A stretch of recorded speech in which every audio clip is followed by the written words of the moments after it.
Esat redzējuši autoservisu, kur valda tāda kārtība kā laboratorijā? Tieši tāds ir dīzeļcentrs R. Arī pakalpojumi, ko šeit sniedz, ir īpaši. Šie dīzeļcentrs R strādā turbīnu remontu un restaurācijas nozarē jau pāri pa 17 gadiem. Par to laiku mēs esam sastrādājušies un ieguvuši daudz uzticamus klientus un ieguvuši arī savu pieredzi. Strādājam ar visu veidu turbīnām, gan viegliem, gan smagajiem autiņiem, arī kuģu dzinējiem un stacionāriem. Visi darbinieki ir izgājuši apmācību un sakrājuši savu lielu pieredzi darbā ar turbīnām, pie restaurācijas un pie remonta. Mehāniķi strādā uz certificētām ražotāja rūpnīca ieteiktam iekartam, kur tas turbīnas tiek balansētas, jau saliktas gan arī veselas.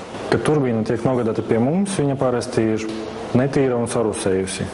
Tad to jauc ārā, defektē, mazgā, visu notīra un tad iesniedz tam klientam, kas ir jāmaina, cik tas maksās un kādos laikos mēs varam to paveikt.